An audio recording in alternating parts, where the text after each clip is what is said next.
She inherited nothing from her dead father but a stack of unpaid bills and a stepmother who wanted to liquidate her like a bad debt that had outlived its usefulness. Delphine Ashford was 26 years old, a waitress with cracked knuckles and tired eyes and a spine she'd forged the hard way. The kind of woman the city of Chicago swallowed whole every single day without ever bothering to learn her name. Her father, Thomas, had been an honest accountant in a town that punished honesty like a crime, a quiet man who kept his word, never raised his hand to her, and never once made her feel like a burden. And when they lowered his casket into the cold ground beside Lake Michigan under a sky the color of ash, Delphine made herself one hard promise. She wouldn't cry in front of the woman who'd stolen everything he'd left behind. But she didn't yet understand how much had truly been taken from her, or how far the theft would go.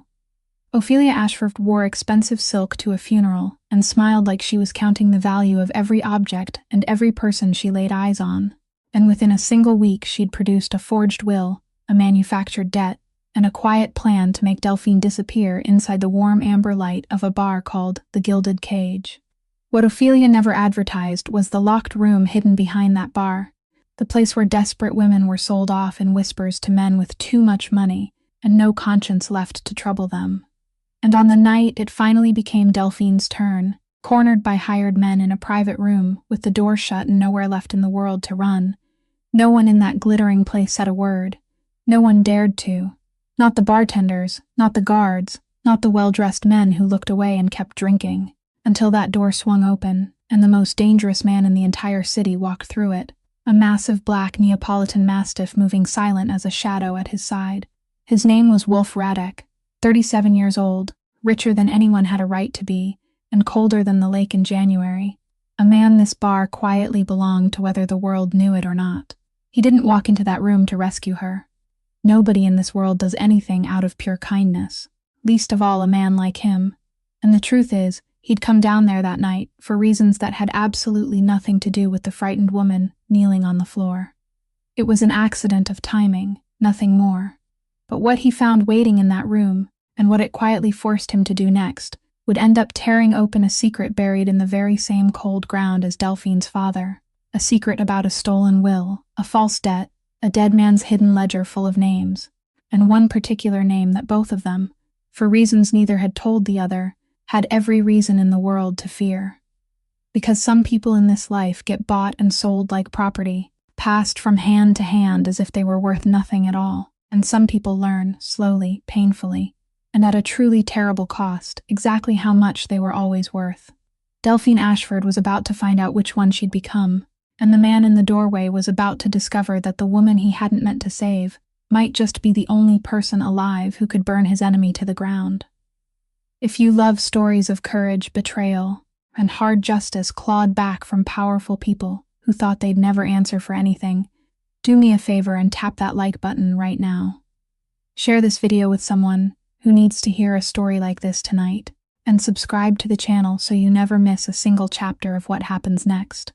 Now, let's go back to Chicago, 6 weeks before that night in the locked room, to the cold gray morning where all of this first began. That morning rain didn't fall in drops, but in a thin, cold, stubborn mist, spreading a mute gray over the cemetery on the northern edge of Chicago, while the wind off Lake Michigan swept across the rows of stone markers and numbed Delphine's hands, though she had clenched them together so tightly that her knuckles had gone white. She stood exactly one step from the open grave, close enough to hear the ropes scrape against the wood as they lowered the coffin down, far enough that no one could see she was trembling,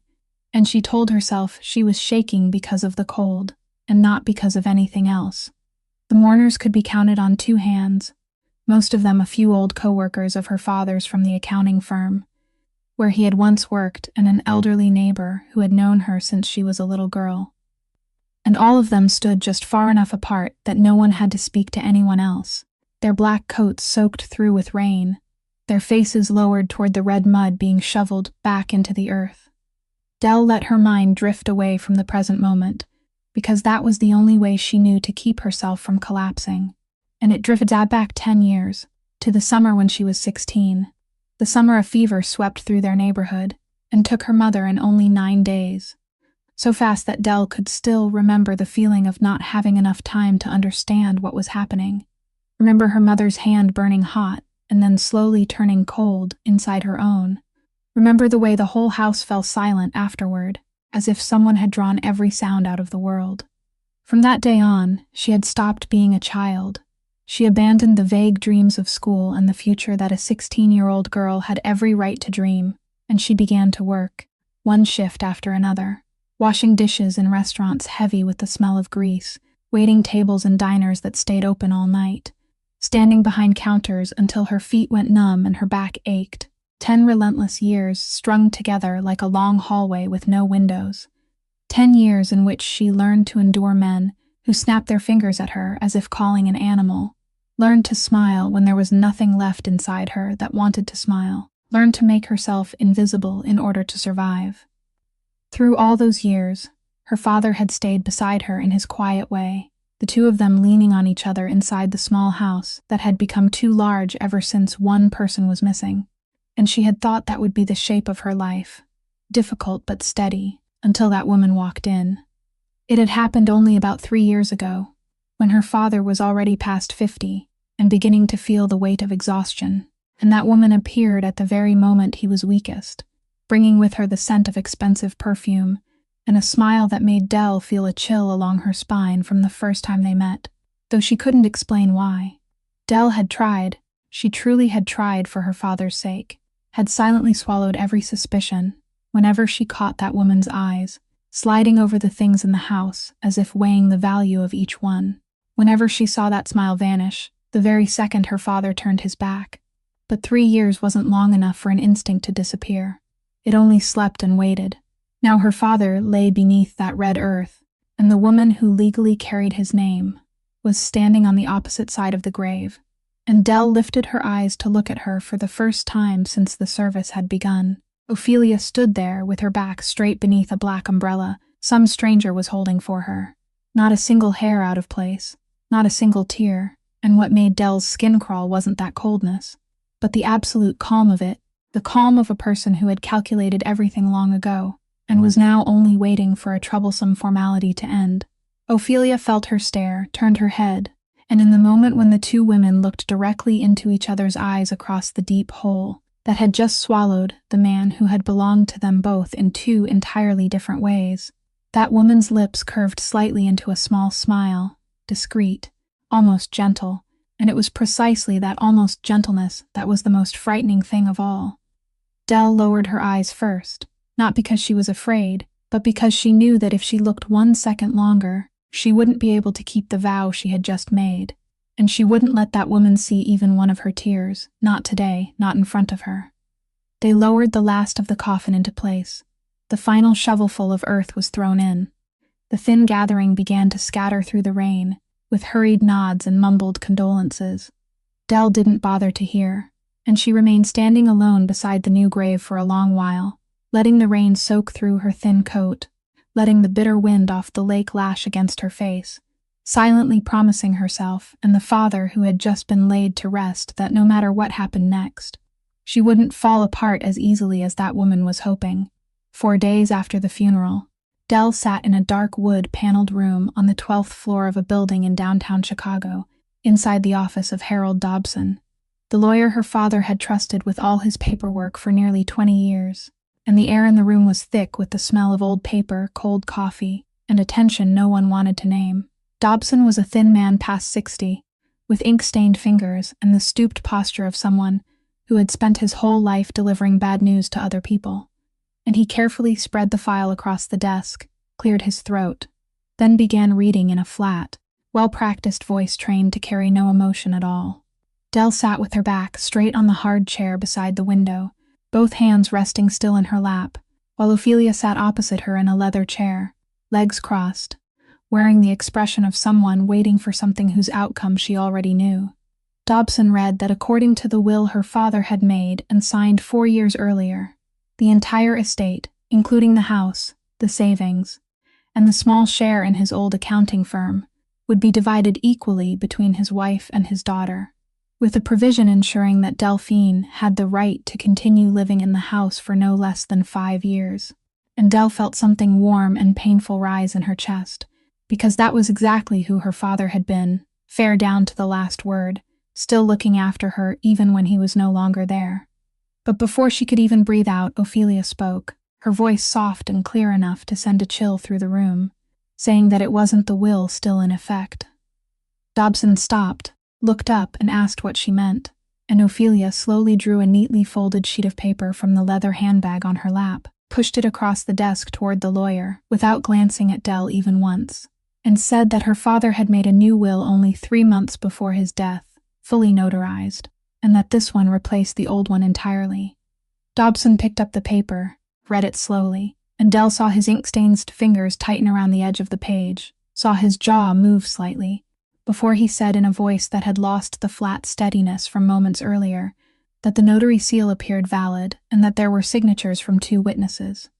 Dell reached out, her voice so calm it surprised even her, and asked to see it with her own eyes, and Dobson passed the paper to her. She read it once, then read it a second time, her eyes moving slowly over each line, as if searching for a rotten plank in a floor that had seemed solid, and what she saw made her insides clench, because the new will left everything to Ophelia, while her own name appeared exactly once, in a single line describing her as a dependent who would be provided for at the wife's discretion. At the bottom of the page was her father's signature, and it looked right, looked so exact that it was precisely what made her shudder. As Dell knew all too well that in the final months of his life her father's hand had trembled so badly he couldn't even hold a spoon, that there were weeks when he couldn't sit up in bed by himself, and yet this signature was steady, neat, without the slightest tremor. Dell lowered the paper onto her lap, kept both hands perfectly still, lifted her eyes to look straight into the woman across from her, and said very softly, very clearly, that this was fake. The room went silent in that particular way. Rooms go silent when something both true and dangerous has just been spoken aloud, and Ophelia merely tilted her head, showing no offense at all, and answered that Dell should be careful with words like that. Dell said she knew her father's handwriting, knew he would never cut her out of the house he had built with his own hands, and Ophelia replied in a voice that dropped by exactly 1 notch, saying that what Dell knew and what Dell could prove were 2 entirely different things, that right now she was only a 26-year-old girl, with no husband, no money, and not the slightest legal standing in this city. Then she glanced at Dobson and asked whether that wasn't true. Dobson at least still had enough decency to look uncomfortable. He avoided Dell's eyes and said that, formally speaking, the new will appeared procedurally proper, and that if she wanted to challenge it, she would have to take the matter to court, a process that could last many months and cost an amount of money everyone in the room understood perfectly well she didn't have. Ophelia stood, slung the handbag back over her shoulder, paused for a beat beside Dell's chair, and said with an almost kind manner that was even more frightening than cruelty that she wasn't an unreasonable woman. She would give Dell a couple of weeks to make arrangements, then walked out of the room, leaving Dell sitting silently beside the window with the forged paper on her lap, and a cold truth beginning to reveal itself, that this woman had been preparing for this moment long before her father had ever closed his eyes. The couple of weeks Ophelia had promised turned out to be broken before even 1 full week had passed, because on Tuesday evening after the meeting in the lawyer's office, when Dell had just returned to the house that no longer belonged to her in any sense, the woman was already sitting in the living room, with a stack of bills spread across the table like a hand of cards laid face up. Ophelia didn't bother with a greeting. She only pushed the papers toward Dell and said in that familiar calm voice that it was time she understood her situation clearly. That before her father died, he had left behind a considerable debt, loans piled upon loans during the final months of his life to cover medicine and hospital bills, and now, according to the will, that responsibility had very conveniently fallen onto the dependent, meaning her. Dell picked up each bill and looked it over, and her insides tightened once more, because she recognized that half of them were things she had never seen before. Numbers written in a hand that wasn't her father's. Loans from strange financial companies whose names made her suspect they existed only on paper. But she also understood at once that exposing them now was meaningless, because she had no money to hire a lawyer, no time, nothing at all except her own 2 hands and the back that had spent 10 years learning how to endure. Ophelia seemed to read that very thought in her eyes, and she smiled, saying that she wasn't a cruel woman, that she would give Dell a way to pay off this debt instead of throwing her out onto the street immediately. A job, a place where she could work while gradually having the debt deducted, and that place was called the Gilded Cage. Dell asked what kind of place it was, and Ophelia only answered briefly that it was an upscale bar near the river. Somewhere she had connections. Somewhere they needed another server and were willing to take her without asking too many questions. And she said it with such false generosity that Dell knew for certain there was something behind it she hadn't yet seen in full, but in that moment she didn't have even one other choice to refuse with. That night, Dell lay awake in the small room that had once been hers, listening to the lake wind slip through the cracks around the window, and she tried to trace the steps by which her life had slid all the way here, from a 16-year-old girl who had lost her mother to a 26-year-old woman who had lost her father, lost her home, lost even her own name inside a will, and was now about to put on the uniform of a bar her stepmother had chosen for her the way someone might choose a cage. The next morning, she went to the address Ophelia had given her, and the Gilded Cage appeared before her, unlike any bar she had ever worked in. It sat inside an old brick building that had been exquisitely renovated, its front so discreet it was almost anonymous, with only a small bronze sign engraved with the bar's name in fine lettering. And when the door opened, Dell stepped into a space flooded with warm amber light spilling from leather-covered wall lamps, a high ceiling overhead, rows of liquor bottles arranged behind the bar glittering like a wall of jewels, and a scent in the air that blended oak, expensive cigar smoke, and the faint perfume of women. The manager who came out to meet her was a well-dressed man named Cyrus Vane, with a polite smile that didn't reach his eyes, and a way of looking her up and down, as quickly and neatly as Ophelia looked at objects. And in that moment of being assessed, Dell suddenly felt her skin prickle with the exact same chill she had felt the first time she met her stepmother. He led her on a short tour, showed her the main service area with its low tables and velvet chairs, then gave a slight tilt of his head toward a hallway leading deeper into the back, where closed doors stood in a row, and where he passed quickly without explaining anything, and Dell noticed several broad-shouldered men in black suits staying silently along that corridor, men who didn't look like service staff at all, their eyes following her with a flat, professional stillness. Cyrus handed her the uniform and told her to start that very evening, his voice still courteous as he said that here, the customer was always right, and a girl who knew how to behave could live very well. Then he turned away before she could ask anything more, leaving Dell standing amid that glossy golden light that was beginning to feel more suffocating than warm, with a vague feeling that grew clearer by the second, that this glittering bar was hiding something beneath all its velvet and silk that she couldn't yet name, and that Ophelia hadn't chosen this place for her by chance. Dell's first shift at the Gilded Cage ended close to 2 o'clock in the morning, and when she returned to the dark house with her legs aching and the sticky feeling of an evening spent smiling at men who didn't deserve to be smiled at, she would have collapsed onto her bed if not for one thought that had clung to her all the way home, the thought that the debts in Ophelia's stack of bills couldn't have appeared out of nowhere, that if anyone in this house had ever carefully recorded everything down to the last cent, it was her father. Thomas Ashford was an accountant down to the blood in his veins, a man who never threw away even the smallest scrap of paper, and Dell knew that if he had ever suspected anything, he would have left a trace somewhere, in his own way. She didn't turn on the main lights. She only took a small flashlight and slipped quietly into her father's old study, the room Ophelia had locked right after the funeral, forgetting that Dell still had the spare key her father had given her many years before. Inside, everything still carried his scent, the smell of old paper and the oil he used for his fountain pen, and Dell began searching slowly and methodically, opening each drawer, turning through every old tax file, running her hand along the underside of the desktop and the bookshelves, searching without knowing exactly what she was looking for,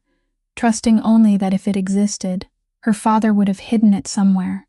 Only she would have the patience to find. It was nearly an hour later, when both her knees had gone numb from kneeling on the floor, that her fingers finally touched something unusual in the innermost corner of the bottom left drawer of the desk, a bottom panel that rose slightly and felt looser than the rest, and when she worked her fingernail into the gap and pried it up, beneath it was a shallow space just large enough to hide two things: a faded leather-bound notebook with worn corners, and a small black portable hard drive wrapped in a soft cloth. Del's heart began to pound as she lifted them out, and she sank down onto the floor right there, leaning her back against the leg of the desk, shining the flashlight over the first page of the notebook. Her father's familiar handwriting appeared, neat and careful down to every comma and period, but what it contained sent a chill slowly down her spine with every line she read.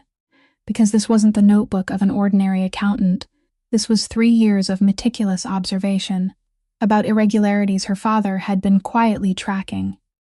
He had recorded a series of strange real estate transfers across several neighborhoods on the south and west sides of the city,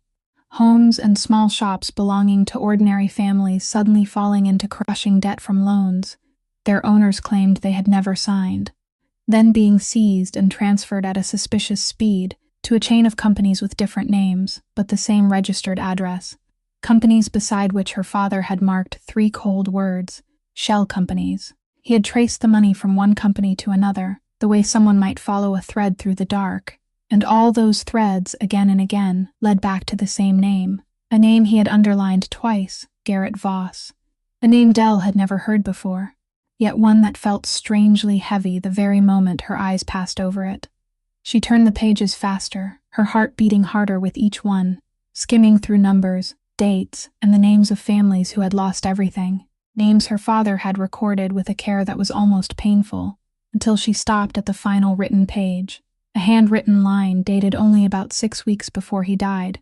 and in that line her father's handwriting was no longer neat as it had been on the earlier pages, but had begun to tremble and tilt, as if written by a hand that no longer obeyed its owner, and it made Del's breath catch halfway in her chest. Her father had written that he believed Ophelia knew far more about what was happening than she ever let show, that he should never have married that woman, and that he didn't know how to fix any of it anymore. Del read that line once, then read it again, then sat motionless in the darkness for a long time, with the notebook pressed tightly against her chest, and the sound of her own heart pounding in both ears, suddenly understanding that what her father had left her wasn't a debt, but a bomb waiting to be set off, and that she had just touched the fuse. Del hid the notebook and the hard drive in a place she believed Ophelia would never think to look, sewing them into the lining of the old canvas bag she carried to work every day. And she decided that the safest way to learn about the name Garrett Voss right now wasn't to ask questions openly, but to keep her eyes wide and her ears open inside the very bar her stepmother had pushed her into, because her instincts were telling her more strongly by the hour that the gilded cage, and the things her father had written in his notebook, were not 2 separate worlds. Over the following nights, she went to work with a new sharpness in her mind, carrying drinks while watching everything. And she quickly learned the hidden rhythm of the place. Learned that the bar had 2 entirely different faces, depending on which part of it you were allowed to see. Cyrus Vane ruled the front room with polished courtesy, always appearing at just the right moment beside the tables of the most refined guests, pouring drinks with his own hands for men in expensive suits, and for people Del guessed were politicians or local property owners. But she noticed that his smile would freeze whenever his eyes flicked toward the hallway leading deeper inside, and that certain guests, the moment they came through the door, were personally escorted by him straight into the back area where no one else was allowed to follow.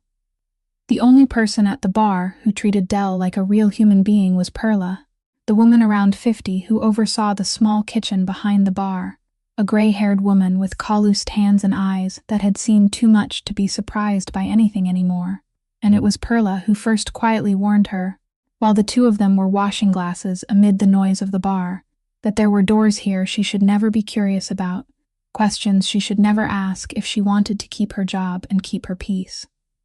Del asked softly which doors, and Perla only shook her head, lowering her voice until it was almost soundless, saying Del was young and should trust her this once, then turned away and went back to work with her shoulders sagging as if carrying a burden she had long ago chosen to hold in silence. The third person Del gradually came to recognize was Hank Dawson, the large man who guarded the back entrance, a former soldier with a slight limp and a scarred face, though his eyes carried a strange, gentle weariness, and though Hank spoke little, Dell realized he wasn't like the cold men in black suits who guarded the hallway. He simply did his job, and now and then he quietly held the door for her, or tilted his head in warning whenever Cyrus came too close. But what truly chilled Dell was what she managed to piece together over many nights of scattered observation, because she began to notice that among the girls serving in the bar, every so often one of them would disappear, and no one would ever mention her again. And before they disappeared, they usually passed through a few weeks exactly like what Dell was going through now, hired quickly without many questions, given hints about a debt that had to be paid, then little by little separated from the others by Cyrus, and told to serve special guests in the rooms at the back. One night, Dell accidentally overheard Cyrus talking on the phone in a shadowed corner near the liquor storage room, his voice lowered and sweet in a way that made her skin crawl. He told someone on the other end that this shipment was clean, that there was no one behind it making demands, no troublesome family, that the debt had been settled neatly, and the buyer could rest easy, and Dell stood frozen behind the liquor shelf when she understood that the word shipment he was using didn't refer to bottles of alcohol. She connected it with the way Ophelia had pushed her here under the weight of a murky debt, with that false generosity when the woman had chosen this exact place for her, and a cold horror began to rise inside her chest, the realization that she hadn't been brought here to wash glasses and serve drinks in order to repay a debt, but that she was being fattened for something else, quietly prepared just like the girls who had disappeared before her. That night on the way home, Dell clutched the canvas bag, hiding her father's notebook tight against her chest, and for the first time since the funeral, she felt something stronger than fear, a determination to understand the web slowly closing around her before it could swallow her whole, the way it had swallowed those who came before. One weekend night, when the bar was packed and the low, husky sound of jazz filled every corner of the room, Dell was carrying a tray of drinks across the central floor when the whole space suddenly seemed to hesitate for a split second. The laughter and chatter didn't stop completely, but they lowered in a way that was hard to detect, heads tilted slightly aside, eyes hurriedly dropped toward glasses, and Dell looked up by instinct to find the cause of that sudden change. At the far end of the room, where the steps led up to the private area on the mezzanine, a man had just walked in, and although she stood nearly the full length of the bar away from him, although she saw him for only a few seconds before the crowd closed in and blocked her view, the image still managed to carve itself into her mind with strange sharpness.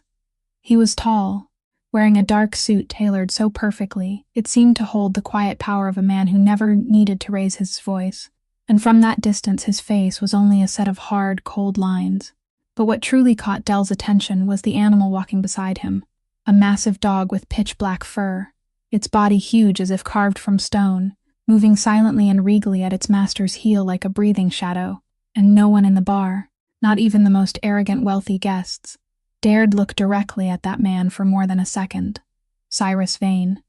the man who usually strutted through the bar with his chest lifted as if he were the king of the place, suddenly changed completely. He hurried forward with his back slightly bent, and his smile tightened into eager deference, the expression of an underling trying to please someone above him. And that transformation in Cyrus told Dell more than any rumor ever could, because she had never seen him bow to anyone. The man and the dog disappeared upstairs within moments, and only after he was gone did the atmosphere in the bar slowly loosen again, the laughter and voices rising like a tide returning, but something had changed, an invisible caution still lingering in the air. Later, as Dell was arranging glasses at the corner of the bar, she overheard two senior waitresses whispering to each other, and through their broken fragments of speech, she pieced together a name for the first time. They called him Wolf Radek,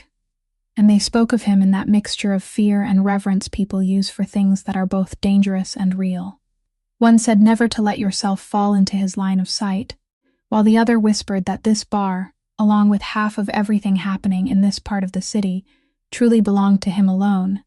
that Cyrus and all the loudmouthed men downstairs were only pawns walking across his ground. Dell carved that name into herself, Wolf Radek, the true owner standing behind it all, and a cold question began to form in her mind, whether the name Voss, which her father had underlined twice in his notebook, had any connection to the powerful man who had just passed through, where she was standing among these enormous forces whose shapes she still couldn't see clearly. But she didn't have much time to chase that thought, because the very next night, in a shadowed corner of the back hallway, she accidentally caught something that made her insides clench. Cyrus was speaking on the phone in a particularly smooth, deferential voice, the kind he used with only one person, and from a few broken sentences, she realized the person on the other end was Ophelia. He reassured the woman that everything was moving according to schedule, that the girl was nearly ready, that the buyer had agreed to the number and was only waiting for the right evening to finish it, and Dell stood motionless in the dark with her heart pounding when she understood that the girl he was talking about was no one but her, that her stepmother and this manager had been quietly offering her for sale to some wealthy man for a long time, and that the right evening they were waiting for could arrive at any moment, far closer than she had imagined. That right evening arrived on an unusually quiet weeknight, when the bar had fewer customers than usual, and Dell sensed from the moment she walked in that something was wrong, something hanging in the air, an undercurrent of attention she couldn't explain. The eyes of the black-suited guard seemed to linger on her longer than usual, and Cyrus was so stiffly kind it frightened her. He brought her a glass of juice and told her to drink it to get her strength back, something he had never done before, making Dell politely take it and then quietly pour it out the moment he turned his back, because 10 years of survival had taught her never to trust kindness from people who had never shown any before. All evening, she tried to keep herself in the middle of the crowd, always within sight of Perla in the kitchen and Hank at the back door, but she could feel the net closing around her inch by inch. She felt it in the way Cyrus kept glancing at his watch, in the way 2 unfamiliar men in black suits she had never seen before came and sat at the table near the entrance and didn't order a single drink, only sat there watching. Close to midnight, when Perla had already gone home and Hank had been sent by Cyrus to the front gate for some fabricated reason, Dell realized she had suddenly been separated from the only 2 people in that place who still watched out for her. And at that very moment Cyrus approached, his polite smile pasted firmly onto his face, telling her in a smooth, sweet voice that an important guest in one of the private rooms at the back wanted personal service, a VIP guest, and that this was her chance to earn a generous tip that would help reduce her debt. Dell felt the blood in her body go cold.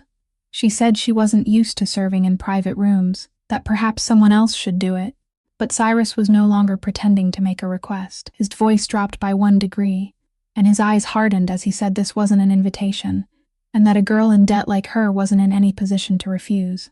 At the same time, the 2 black-suited men from earlier rose from their table and came closer, closing in on either side of her, as if by accident, but near enough for her to understand that every escape route had been blocked, and Dell quickly glanced toward the front door, where Hank should have been, only to see another unfamiliar man standing in his place, then glanced toward the kitchen, now dark, and she realized with cold horror that this entire evening had been carefully staged in advance, that Ophelia and Cyrus had chosen the exact night when everyone who might protect her had been sent elsewhere. She tried to stall, saying she needed to get a tray and prepare the drinks, but one of the 2 men placed his broad hand on her elbow, not gripping hard but firmly enough to send a clear message, and Cyrus walked ahead, leading the way into the back hallway. Perla had warned her never to be curious about the hallway lined with closed doors, where she was now being taken straight in. Every step across the thick carpet seemed to stretch on forever, the music from the front room fading behind her until it was only a faint echo, and Dell tried to force down the panic rising inside her chest, tried to make her mind stay clear, tried to find one opening, but the 2 men pressing close on either side, and Cyrus walking ahead gave her no chance at all. He stopped before the last door in the hallway and opened it to reveal a private room upholstered in red velvet under dim light, where a man Dell had never seen before was waiting, a paunchy middle-aged man in an expensive suit, with eyes that assessed her exactly the way someone assessed an item he was about to buy, and Cyrus gave her a slight push forward, introducing her to the man in the voice of a broker delivering goods, then stepped back outside. Dell heard the door close behind her, heard the lock click decisively into place, and she stood there in the red velvet room with the strange man slowly rising from his chair, her heart pounding, her mind reeling as it searched for an escape she knew didn't exist, understanding that the moment Ophelia had quietly been arranging for weeks had finally come crashing down. And now there was no one left but her to face it. The paunchy man came one step closer, his lips curving into a smile that made Dell's stomach twist, and he said something about having paid no small price for tonight, and hoping she wouldn't make this difficult for either of them. His voice calm and confident, as if ownership of her had already been settled neatly on paper. And it was that very calmness that pierced Dell deeper than fear, the realization that here, inside this red velvet room, she had been turned into something to be bought and sold without anyone bothering to ask her even once. She backed away until her spine touched the cold wall, her eyes darting around the room in search of anything at all, an exit, something she could grab, but there was only the single door locked behind her, and the thick fabric-covered walls that swallowed every sound. And she understood that even if she screamed, the music outside would drown everything out, that no one in this glittering bar would come. Not Cyrus, who had just handed her over, not the guard standing outside the door, no one at all. When the man reached out and seized her wrist, Dell wrenched herself free and swung her hand straight across his face, with all the strength gathered from 10 years of endurance, a slap that stunned him more with surprise than pain. Then his face darkened and he advanced again, this time no longer pretending to be polite, his broad hands gripping her shoulders and forcing her down. And Dell struggled in desperate resistance, scratching with her nails, driving up with her knee, but he was twice her weight, and she could feel her own strength draining under the force pressing down on her, could feel the cold despair of an animal cornered with every path already sealed. It was in that very moment, when Dell had almost stopped believing in anything except the need to fight to the end on her own, that another sound cut through everything, the sound of the lock being forced hard from the outside. Then the door flying open and slamming against the wall, and both the man and Dell froze and turned toward it.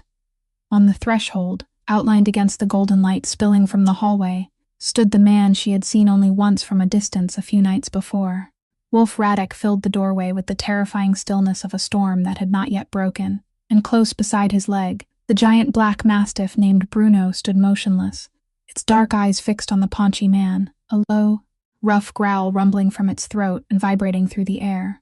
Dell saw Wolf's eyes sweep across the room in a single instant, taking in the locked door, the man holding her down, her panicked face, and her torn blouse, and in those eyes she didn't read pity or compassion, which perhaps somewhere deep inside she had foolishly hoped for. She saw only cold, calculating fury, the fury of a man who had just discovered something happening that should never have been allowed to happen.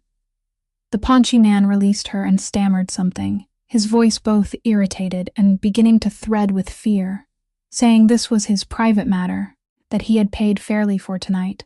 But the instant the word paid came out of his mouth, Wolf's face went one shade colder, and Dell understood, though not fully, that the man in the doorway hadn't come here for her, that something much larger than a girl cornered in a room was what had made him angry.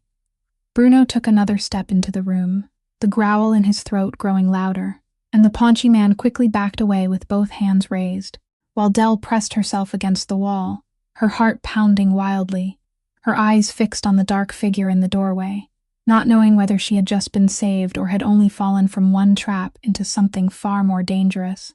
and she held her breath, waiting to see what that man would do next. The truth was that Wolf Radek had never intended to go down that back hallway tonight, and certainly not because of some serving girl whose existence he hadn't even known about,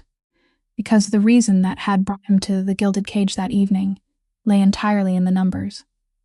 For weeks, his underground accounting division had discovered small but steady losses flowing out of the bar's books, crooked lines of money that Cyrus Vane had skillfully hidden, and Wolf, a man who never tolerated deceit on ground that belonged to him,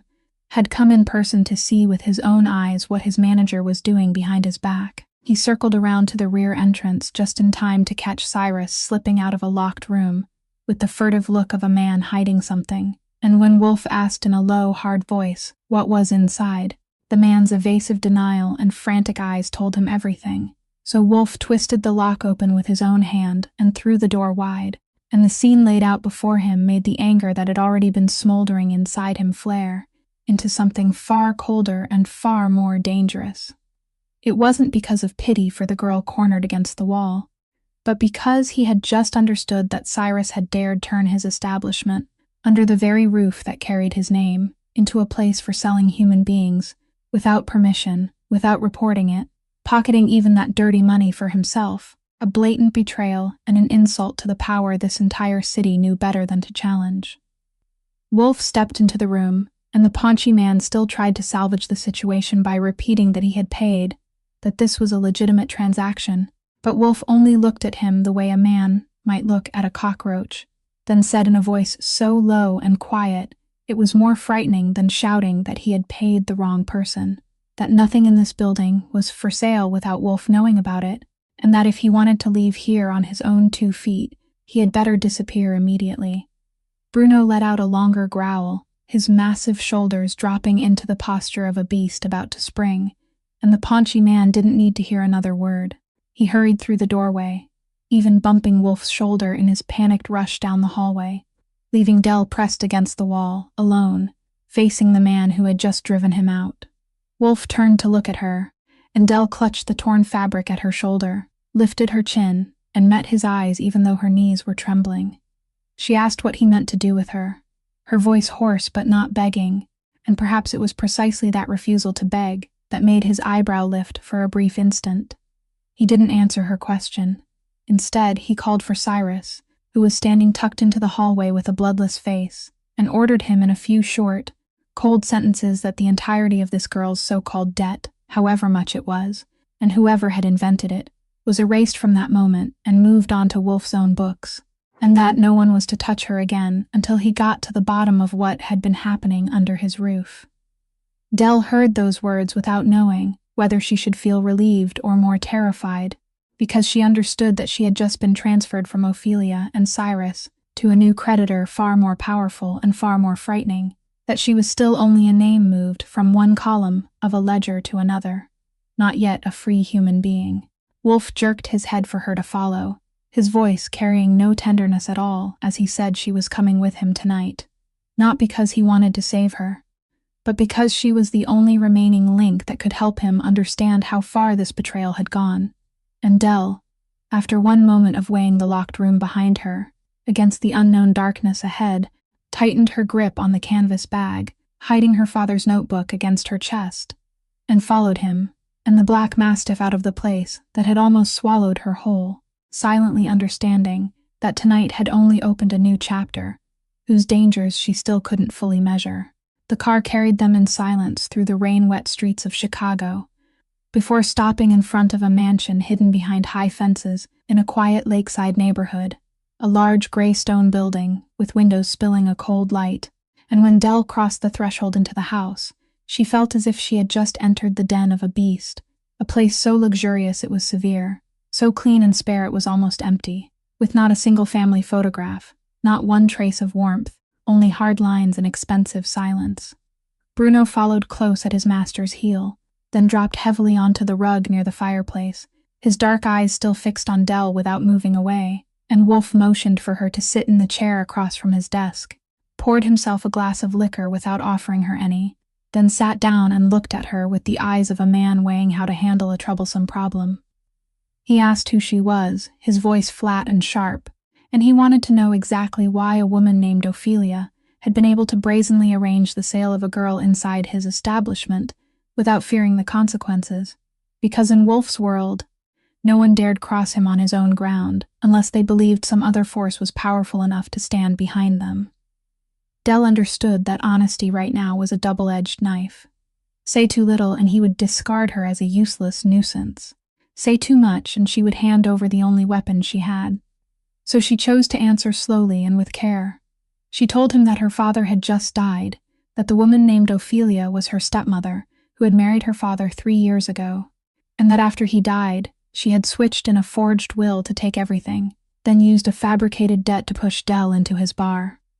Wolf listened without a single movement crossing his face, only his eyes sharpening, and when she finished, he asked a question that cut straight to the heart of it,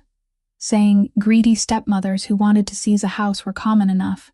but building an entire human trafficking operation required connections that no ordinary person could have. So who was behind that woman? Dell was silent for a moment, weighing her answer, and she realized that if she wanted to survive tonight, she needed to show this man that she was worth more than a girl cornered in a room, that she held something valuable enough for him to keep her alive. So she decided to reveal part of it. She said that before her father died, he had quietly uncovered something very large, that for 3 years he had kept records of a network that used debt traps and shell companies to seize real estate, and that her stepmother, according to her father's own words, knew far more about it than she admitted. Wolf set his glass down, and for the first time that entire evening Dell saw him truly pay attention. He asked where those companies led, who was at the far end of that network, and Dell looked straight into his eyes and spoke the only name her father had underlined twice in the notebook, Garrett Voss. The moment that name left her mouth, she saw something change in Wolf's face, not a large expression. This man was too cold and too disciplined to reveal much. But there was a tiny pause in the hand he had resting on the desk, a brief tightening of his brow so quick that Dell would have missed it if she hadn't been watching closely, and even Bruno by the fireplace lifted his head as if sensing the change in the air. Dell stored that reaction away inside herself, understanding that the name Voss meant something to this man far deeper than he was willing to show, that there was some thread connecting Wolf Radek and Garrett Voss, whose shape she still couldn't see, and she realized that what she had just spoken aloud had changed the balance between them completely, that she was no longer only a debt being transferred from one hand to another, but had become the person holding a piece of the puzzle that this Wolf himself desired. Wolf looked at her for a long time in silence, the gaze of a man reassessing the entire game. Then he said in a low voice, heavy with meaning, that perhaps she would sleep here tonight, not as a prisoner and not quite as a guest, and that tomorrow they would speak further about her father's notebook, leaving Dell sitting in the cold room, with the feeling that she had just stepped across a line she could no longer return from. Dell spent that night in a clean, unfamiliar guest room, lying awake for most of it, with the canvas bag clutched tightly in her hands, and when she came downstairs in the morning, she found Wolf already seated at the table with a cup of black coffee and a stack of papers, the daylight doing nothing to soften his face, only making those features look clearer and more tired, as if he too had been awake for nearly the entire night. He pushed a second cup of coffee toward her, a small gesture she hadn't expected, then went straight to the point in the manner of a man used to negotiating deals, where human lives were placed on the scale. He said he had thought all night and reached a simple conclusion, that she had something he needed, and he had something she needed, and that people like them didn't need trust in order to cooperate, only a shared interest large enough to matter. She had her father's notebook, 3 years of carefully recorded evidence that could trace the network back to its roots, while he had money, men, and an underground web of power spread across the city that she could never reach alone, and if they put those two things together, they had a real chance of bringing Garrett Voss down. Dell asked him directly why he wanted to bring down a man whose connection to him she still didn't understand, and Wolf only looked at her for a moment before answering in a closed voice that Voss was his private matter, that she didn't need to know his reasons any more than he needed to know how much she loved or hated her father, and that the only thing that mattered was that they both wanted the same man to fall.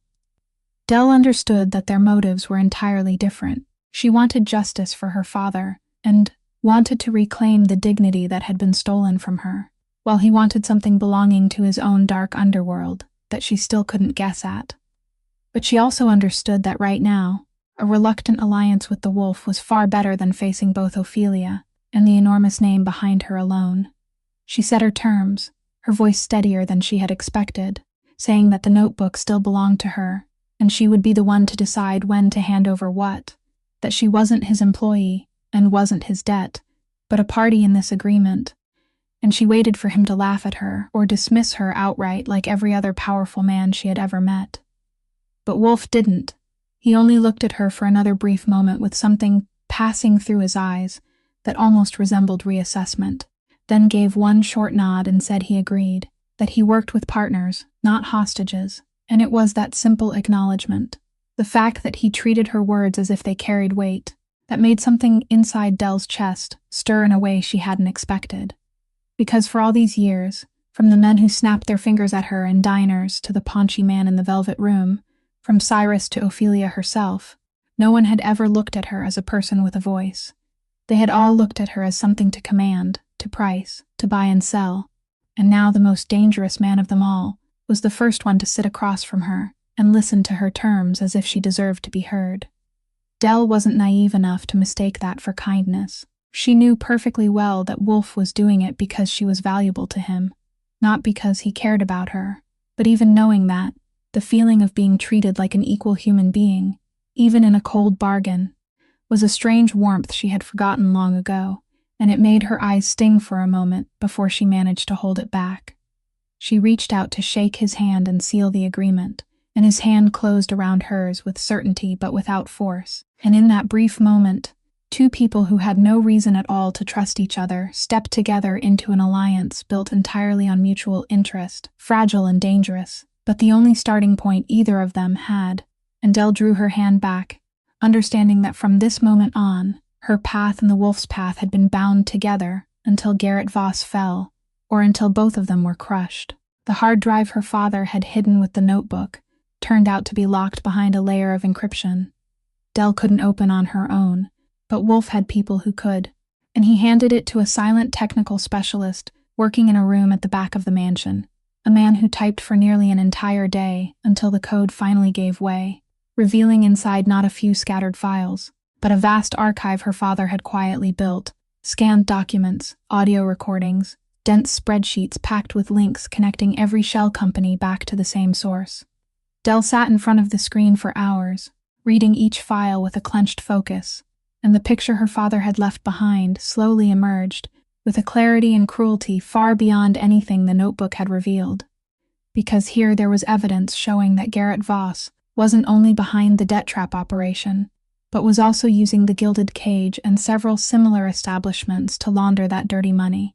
And her father, with an accountant's eye, had traced every link in the flow of funds in a way that couldn't be denied. But when Dell opened a folder her father had named separately and protected with a second password, her own birthday, the ground seemed to collapse beneath her feet, because inside it there were no files about Voss or the companies, but her father's final notes about Ophelia herself. Her father had gradually uncovered a truth he couldn't bring himself to believe,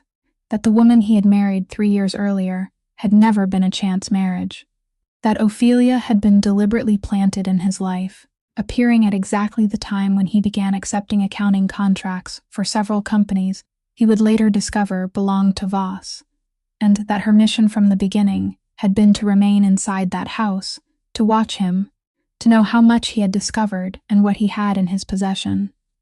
Her father wrote that he had traced the connection between Ophelia and Voss through a series of carefully hidden financial transactions, payments flowing into her private account from the same network he was investigating. And he had understood in horror that for 3 years he had been sleeping beside the very eye of the enemy. Dell read those lines with both hands beginning to tremble, but there was still one final file in the folder, a note dated only a few weeks before he died, and when she opened it, the whole world around her seemed to stop. Her father had written that his health was failing too quickly and too strangely compared with every diagnosis, that the pains and weakness had come upon him in ways that followed no pattern of illness he had ever known, and that he had begun to suspect the very pills, the cups of tea Ophelia so tenderly brought him every day during those final months, the overly careful attentiveness of a woman who had never loved him. He wrote that he had secretly kept back a sample of the medication to have it tested, but feared he no longer had enough time. That if anyone ever read these lines, they should understand his death hadn't been a natural passing. And the final line he wrote, the handwriting so trembling and crooked it was almost unreadable, was his apology to Dell for not being strong enough to protect his daughter from the very thing he had unknowingly brought into their home. Dell moved away from the screen and staggered backward, her breath locked tight inside her chest. And then everything came crashing down on her at once. The summer her mother died, the 10 years she had forced herself to endure, the final months she had stood beside her father's bed, watching him wither, while believing it was only illness, the time she had passed Ophelia in the hallway, without ever knowing she was walking past the very person who had been poisoning her father day by day right before her eyes. Her legs gave out and she sank to the floor, the notebook and all its truth pressing heavily against her chest. And for the first time since the day she had stood beside the open grave and promised herself she wouldn't cry in front of that woman, Dell broke down, sobbing uncontrollably, the tears of 10 years of suppression mingling with the newly shattered pain of a betrayal so cruel her mind couldn't contain it. Bruno quietly came closer and lay down beside her, pressing his great warm head against her arm, as if the animal understood human grief, and, in the corner of the room, Wolf stood silently watching. And for the first time there was something different in his eyes, not quite pity, but some kind of recognition, the recognition of a pain he himself had perhaps once carried.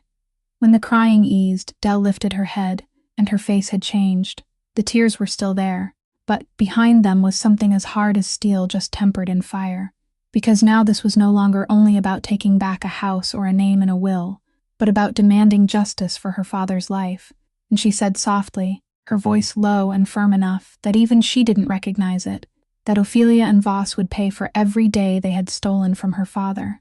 even if she had to trade anything at all. Dell and Wolf hadn't even had time to discuss the next step before the enemy struck first, because in the underworld every movement left ripples, and the fact that Wolf had personally erased a girl's debt and taken her back to his mansion,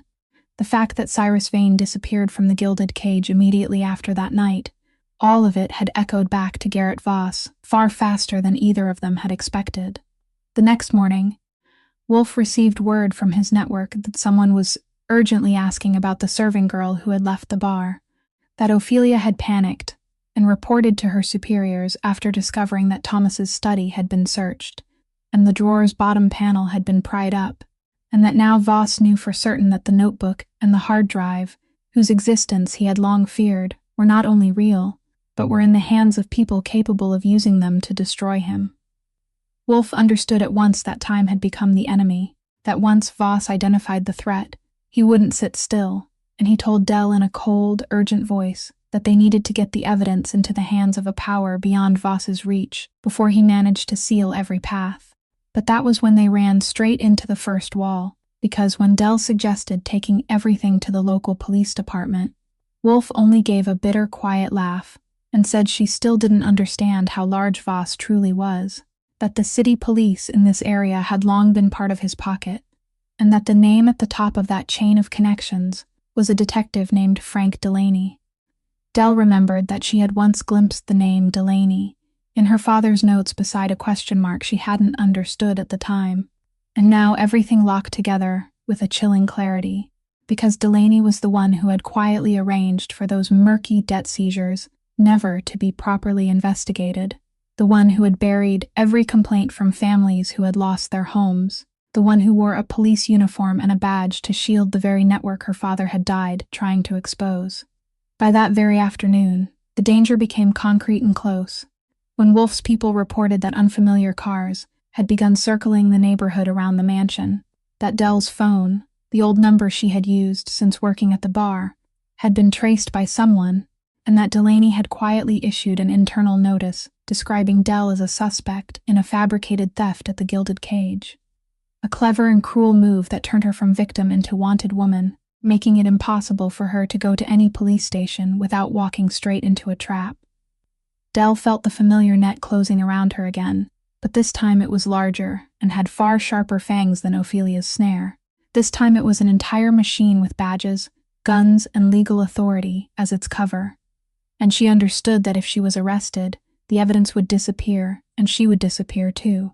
Just like the girls who had vanished before her at the bar, Wolf immediately tightened security around the mansion, brought in more guards, and cut off every signal that could be traced. But even he, with all his power, had to admit that they were being forced onto the defensive, that Voss, with Delaney's help, could press them from both sides, from the underworld and from the false face of the law, and that hiding forever wasn't a sustainable choice. That evening, Dell stood by the window, looking out at the shadows of unfamiliar cars parked here and there, beneath the trees, in the distance, their headlights off, though she knew there were people inside waiting, and she could feel the vise tightening little by little, time running out, the safe roads being cut off one by one. Wolf came to stand beside her, his eyes also fixed on the night beyond the glass, and he said softly that Voss wouldn't wait for them to strike first, that once a man like him was backed into a corner, he would choose to attack before they could, seizing the evidence and silencing the witness at the same time, and that they needed to leave this place and get the notebook somewhere safe before morning, even though every road out of the city might already have a trap waiting for them to rush into. Wolf's plan was to take Dell and the evidence through an old warehouse in the Riverside Industrial District that he still used as a safe transfer point, where one of his men would already be waiting with a car and clean papers to get her beyond Delaney's reach before dawn. And they set out in the middle of the night with Tobias Reyes, Wolf's quietest and most trusted right hand, a man of few words whose eyes were always sweeping the surroundings like those of a seasoned gunman. The car sped through the darkness along empty streets, Bruno lying low at Dell's feet in the back seat, and for one brief moment she dared to believe they would make it through. But when the car turned onto the road leading to the warehouse, Toby, sitting in the front seat, suddenly swore under his breath and said something wasn't right. The signal lights at the warehouse gate had been shut off, and the instant his words ended, 2 cars without headlights burst out of the darkness and blocked them from the front and the rear, trapping them on the narrow road. Voss had predicted Wolf's move, or Delaney had sold out the warehouse location. Whichever it was, the trap had snapped shut, and figures with guns began pouring out from behind the shipping containers. Wolf shouted one short order for everyone to get down, and then the first burst of gunfire erupted, tearing through the night, the car windows shattering, and Dell pressed herself flat against the floor of the car as her ears rang from the explosions, her heart hammering as if it might break through her ribs. Toby shoved the door open and rolled out, taking cover behind the wheel and returning fire with calm precision, one shot at a time, buying Wolf enough time to pull Dell out of the car on the shielded side and drag her running toward the warehouse's side door. Bruno raced close beside them, his black body almost melting into the darkness, and they ran through bullets hissing over their heads, ducking behind stacks of wooden pallets and rusted machinery, while behind them Toby's gunfire kept sounding steadily, holding off Voss's men. But then Dell heard a pained groan cut through the gunfire, and when she dared to look back, she saw Toby collapse to one side, one hand clamped over his blood-soaked shoulder, the gun still in his other hand, though his shots had become fewer and weaker. Wolf froze, and for one moment Dell saw the struggle flash across his face, a face usually cold as stone, torn between going back to save his man and getting her and the evidence out alive, and she understood that he couldn't do both at once. It was then that 2 of Voss's men circled in from the side and cut off their escape route, and one of them had already raised his gun, aiming straight at Dell as she stood exposed between 2 stacks of cargo, his finger tightening on the trigger. But before the bullet could leave the barrel, a massive black shape launched through the air. Bruno threw himself at the man, with the full weight of his enormous body, his teeth locking around the gun hand and dragging him down onto the concrete floor, and the shot went wild, burying itself in the wall only inches from Dell's head. Dell stumbled and fell, and Wolf spun and fired, dropping the other man with cold precision, then pulled her back to her feet, both of them pressing behind a large machine to catch their breath, while Bruno still pinned the screaming man to the ground. Toby's gunfire outside had gone completely silent, and a cold fear rose in Dell that he was gone. But just then the sound of sirens echoed from a distance, not Delaney's police, but the backup Wolf had managed to call before leaving the mansion, his men's vehicles rushing in and throwing Voss's gunmen into a panicked retreat into the night, leaving behind the man still trapped beneath the Mastiff. When the final gunshot faded, Wolf ran straight to Toby, and Dell let out a trembling breath of relief when she saw that he was still breathing. The bullet had passed through his shoulder, and he had lost a great deal of blood, but it hadn't taken his life, and Wolf pressed his own hands hard against the wound of his right-hand man while waiting for someone to take him to emergency care, his face hardening in a way Dell had never seen before. She knelt beside Bruno, wrapping her arms around the great head of the animal that had just saved her life, feeling his heavy breathing and the thunder of his heart beneath his black fur. And when she looked up and caught Wolf's eyes across the shell-scattered yard, she read something there that had changed forever.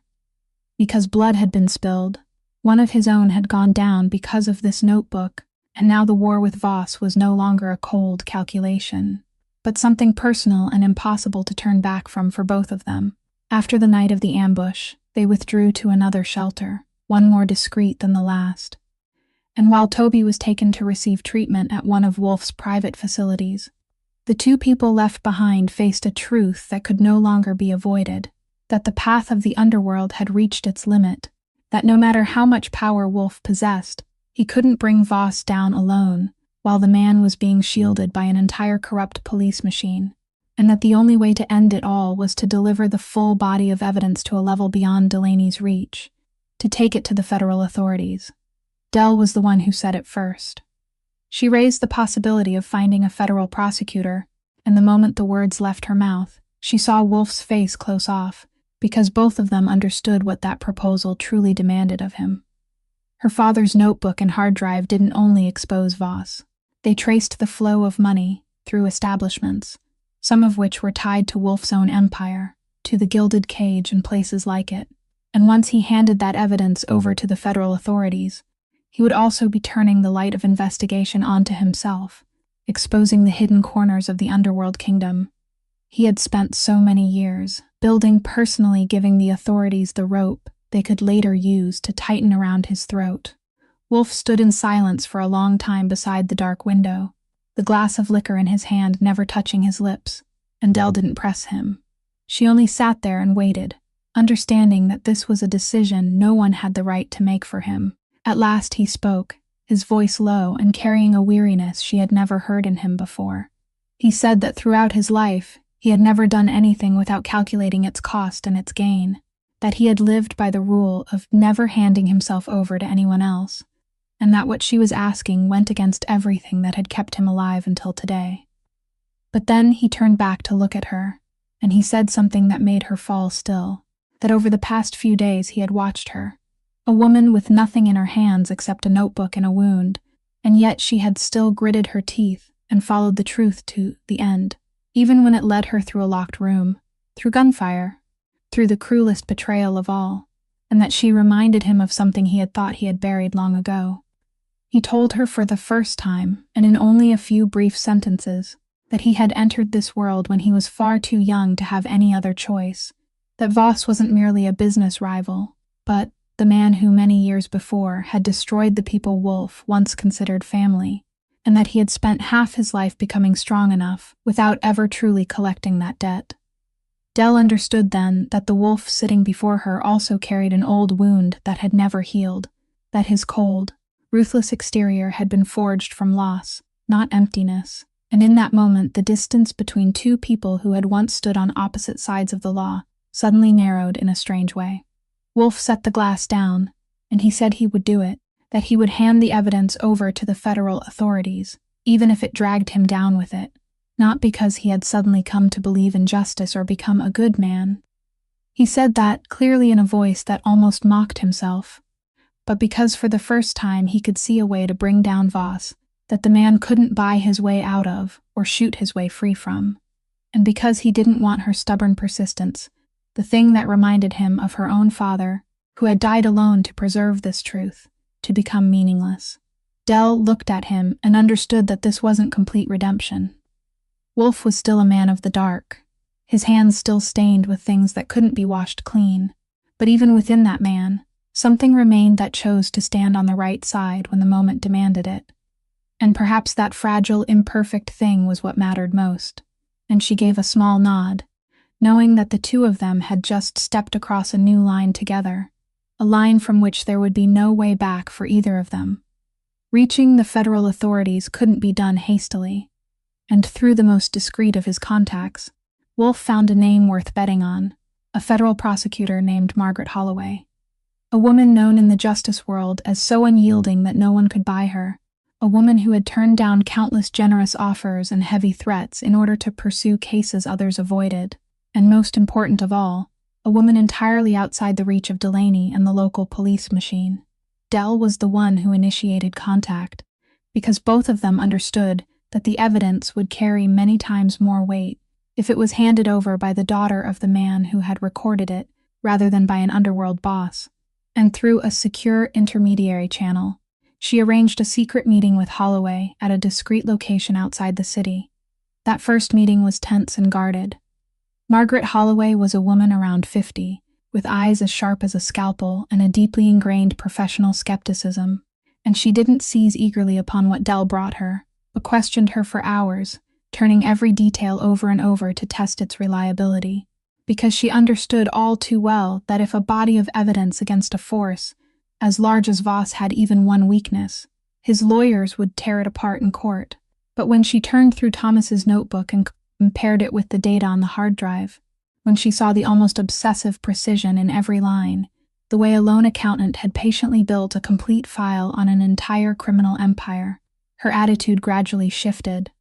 skepticism giving way to the cold focus of someone who had just realized she was holding something that might come only once in an entire career. Holloway said plainly that to turn these documents into an indictment that could stand, she needed more than papers. She needed a living witness willing to testify publicly and speak before a grand jury, and she looked straight at Dell as she said it, asking whether Dell understood that becoming a witness meant placing her own life in the crosshairs until the trial was over. Dell didn't avoid that question. She thought of her father dying slowly in loneliness to preserve this truth, thought of the girls who had disappeared from the bar, thought of the bullet that had passed so close to her head in the warehouse, then answered that she understood, and that she had gone too far to turn back.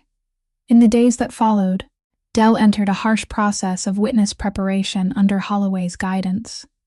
learning how to present everything clearly and accurately, learning how to remain calm under the trap-laden questions the other side's lawyers would certainly throw at her, learning how to tell the story of her pain without letting emotion weaken the credibility of her testimony. And with each passing day, she felt herself growing a little stronger, changing from a serving girl cornered in a room into a woman who understood the value of what she held. It was during that tense period that Ophelia came looking for her, because when the woman realized everything was slipping out of her control, she recklessly used a communication channel to request a meeting with Dell, and although Wolf objected fiercely, Dell still decided to face her, not because she trusted the woman, but because she needed to look once into the eyes of the person who had killed her father before letting the law decide the rest. The meeting took place in a crowded public place in broad daylight to ensure safety, and when Ophelia walked over and sat down across from her, still dressed in expensive silk, still wearing that composed smile, Dell realized that this time she no longer felt a chill down her spine, only an icy calm rising inside her. Ophelia didn't admit anything, because that wasn't her way. She merely circled the truth in a voice sweet as honey, saying Dell was young and being used in a war that wasn't hers, that if she agreed to hand over those meaningless papers, all misunderstandings could be erased, and she could have a peaceful life, even a generous sum of money, implying enough to tempt a desperate person, but never saying a single sentence that could become evidence against herself. Dell let her finish, then leaned forward and said in a voice low but clear down to every word that she had read the final lines her father wrote, that she knew about the cups of tea, about the pills, about the fact that Ophelia had been planted in that house from the beginning, and she saw only for one flashing instant before the mask of composure could close again. Something passed through Ophelia's eyes, not remorse, but the vigilance of a predator who had just realized its prey had grown teeth. The woman stood, adjusted her sleeve, and delivered her final words in a voice stripped of its false sweetness, saying Dell was making a very large mistake, and that people who played this game usually didn't live long enough to see how it ended, a threat wrapped in the disguise of advice. Then she turned and disappeared into the crowd. Dell remained sitting alone, her heart pounding, but her mind strangely clear, because she understood that Ophelia would never bow her head willingly, that the woman would deny everything to the end and use every trick to save herself, and that only made Dell even more certain that the only road left was Holloway's road, the courtroom, the path of letting the full truth her father had traded his life to record, be brought into the light before people Voss and Ophelia couldn't buy or silence. It took many months after that meeting for the federal justice machine to move enough to bring the matter into the light, months during which Dell lived under strict protection in a witness protection program, changing location several times, living a temporary and guarded life, while Margaret Holloway quietly built her prosecution file, brick by brick, matching every number on the hard drive against bank records, tracing every shell company all the way to the real names behind them, and summoning every supporting witness brave enough to speak. During that long and dragging stretch of time, Dell and Wolf were forced to keep their distance for reasons of safety and law. But she knew he was still silently watching from afar, still honoring his part of the agreement, even when it meant that he too had to disclose part of his own operations to the federal authorities, trading away a piece of his empire in order to destroy his enemy. Then that day finally came, the day Dell walked into the federal courtroom to testify before the grand jury, and that room was nothing like what movies often made it seem. It was solemn, cold, and so still that she could clearly hear the court clerk's pen moving across the page. Dell took the witness chair in simple clothes, both hands resting quietly in her lap, and when she was asked to swear to tell the truth, her voice rang out calm and clear, without trembling,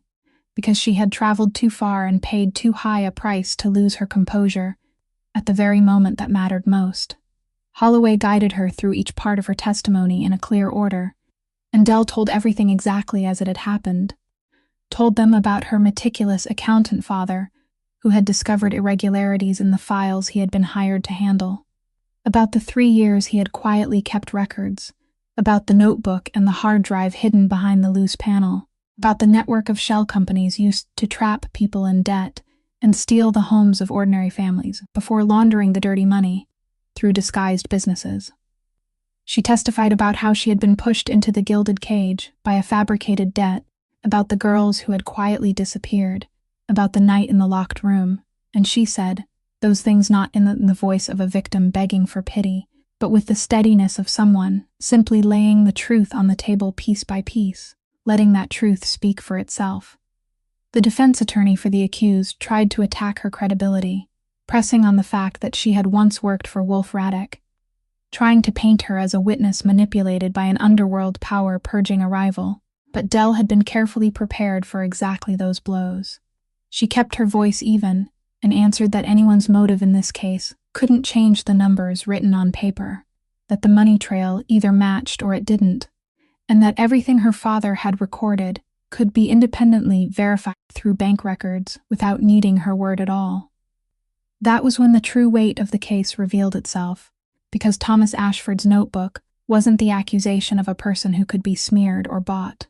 It was a cold chain of objective evidence, and as Holloway presented document after document, matching each one against each line of notes, the entire room gradually sank into a silence that grew heavier by the minute. The silence of people witnessing, a truth growing larger until it filled every corner and left no room for denial. Dell came to the final part, the hardest part,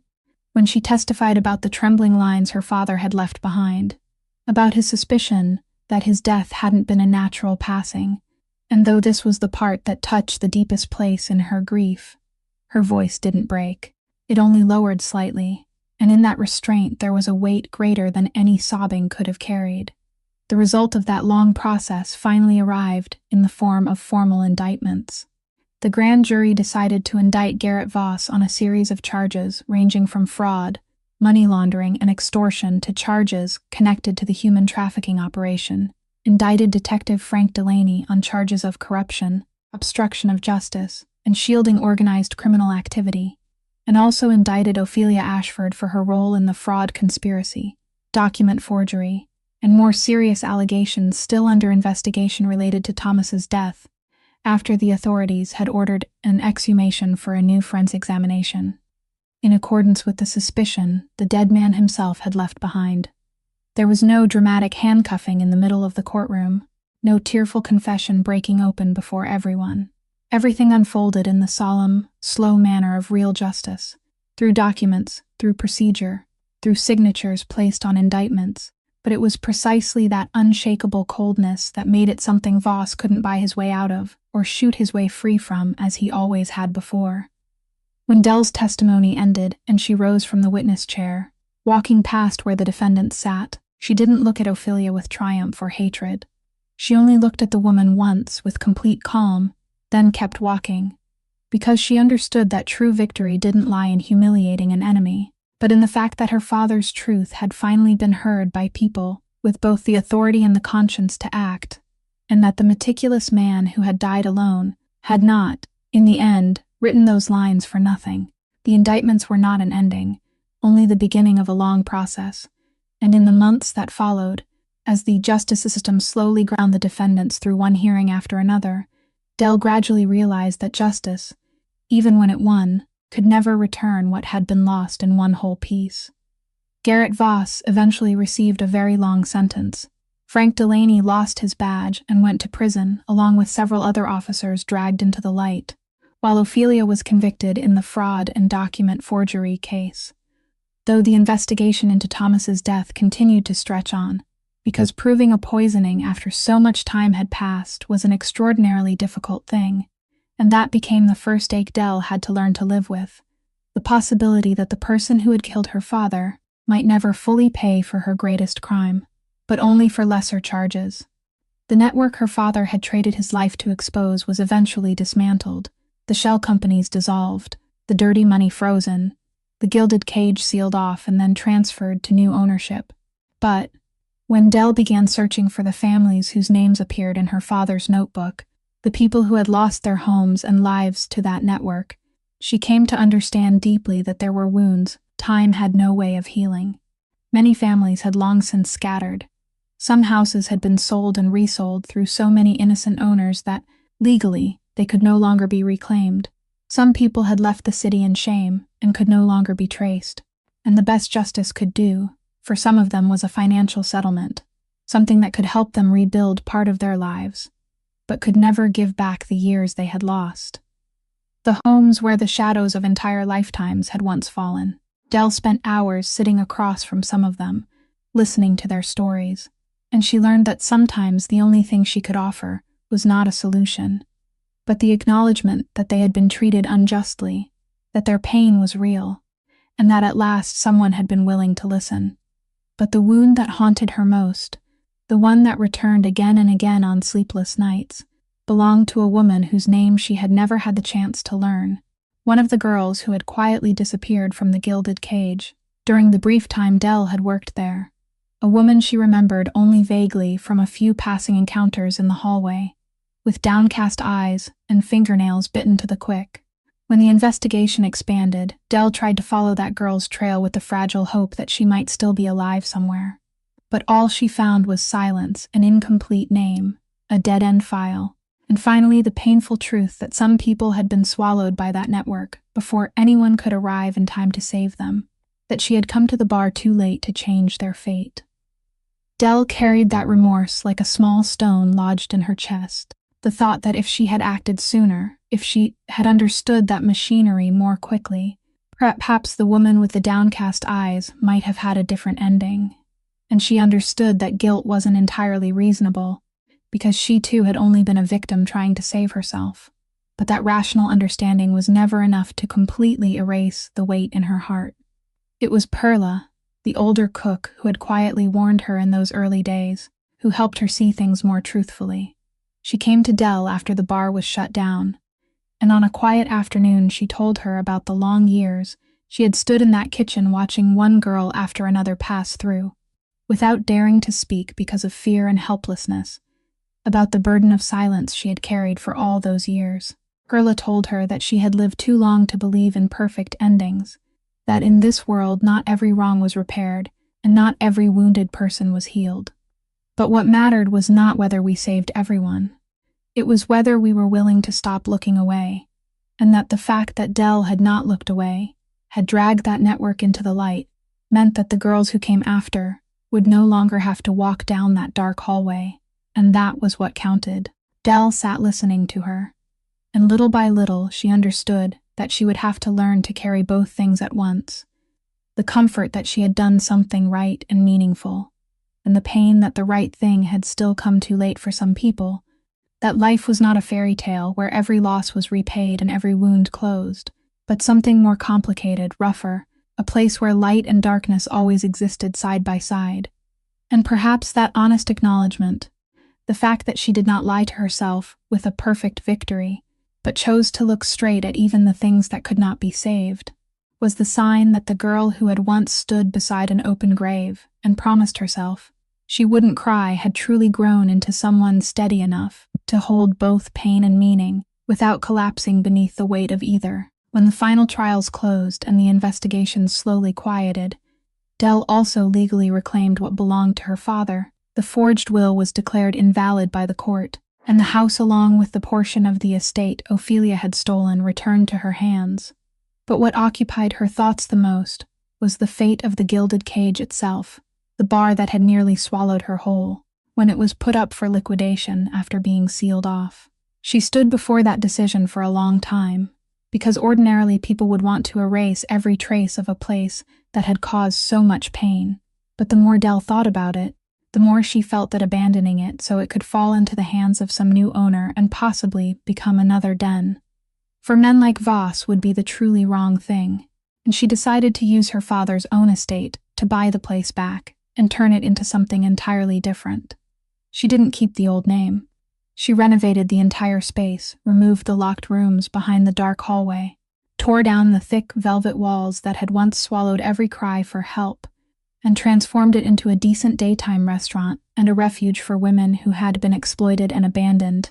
Women like the one she had almost become, a place where they could find honest work, a temporary roof over their heads, and most importantly, be treated as human beings with dignity, not goods to be priced. Perla became the kitchen manager and trained the women who came in, while Hank Dawson, the gentle doorman from those old days, was invited by Dell to return and watch over the place, this time not to guard dark secrets, but to protect vulnerable people. Since both he and Perla had cooperated fully with the federal authorities and had never been directly involved in Voss's human trafficking crimes, they were cleared of any wrongdoing, and he accepted with a relief that seemed as if he had finally been allowed to redeem some part of the nights when he had once been forced to stand by and watch without being able to act. The relationship between Dell and Wolf also took on a new shape, not a love that flared up in reckless haste, but something steadier and more enduring, built on the foundation of everything they had survived together. Wolf was still a man of the world he belonged to, and the gray places within him didn't disappear after a single case, but he had kept his word and chosen to stand on the right side at the most important moment, and between them now existed a rare trust, the kind of trust neither of them gave easily to anyone. He didn't try to change her, and she didn't fool herself into believing she could redeem him. They simply became two wounded people who had learned how to lean on one another, while still standing firmly on their own feet, and sometimes, in the late afternoons, he would stop by the place she was building, sit quietly in a corner, and watch her work with something very close to peace on a face long accustomed to storms. As for Bruno, the black mastiff who had saved her life on the night of the ambush, he had become part of the place as well. He often lay stretched across the front steps of the restaurant in the sun, his dark eyes half closed as he watched the people coming and going, and the women who came here for shelter were wary of the huge animal at first. But little by little they came to understand that beneath that fearsome exterior was a gentle loyalty, and more than a few of them found quiet comfort sitting beside him in the moments when their hearts felt most unsteady. One evening, when the day's work was finished and the last people had gone home, Dell stepped outside and stood on the front steps beside Bruno, looking out at the city of Chicago as its lights began to glow, stretching all the way to the lakefront, and for the first time since that gray, cold morning beside her father's open grave, she realized she was standing there without the old instinct to brace herself for something terrible about to happen. She was simply standing there, breathing, letting peace seep into her heart. She thought of her father, of the trembling lines he had left behind in loneliness, and she understood that what he had tried to protect had never been only numbers or evidence, but a simple faith that truth was worth defending and that people deserved to be treated kindly, and now she had turned that faith into a real place, a home standing on the very foundation of the place that had once trampled human dignity. And if there is one thing this story wishes to send to each of us, it is that the dignity of a human being is never an item for someone else to bargain over or price, that no matter how dark the circumstances life pushes us into, our worth does not belong in the hands of those who want to steal it, and that sometimes it takes only one person willing to stop looking away, willing to keep standing with the truth, to light the way for many others, because kindness and courage, however small and however late, still always carry the power to change even something that once seemed impossible to change. If you have listened to this story all the way to this point, please subscribe to our channel, like and share the video so you won't miss the meaningful and compelling stories we bring to you every day. And we would truly love to know how you feel about Del's story, whether it reminds you of something in the life around you. Because out there are still so many people quietly enduring injustice who deeply need someone willing to listen and not look away. Please leave your thoughts in the comments. Share the honest feelings from deep within your heart, because every story you tell may also become a source of encouragement for someone else who needs it. Thank you for staying with us until the very final minutes. We wish you and your loved ones abundant health, a joyful life, peace of mind, and daily tranquility. Goodbye, and we'll see you again in the next videos.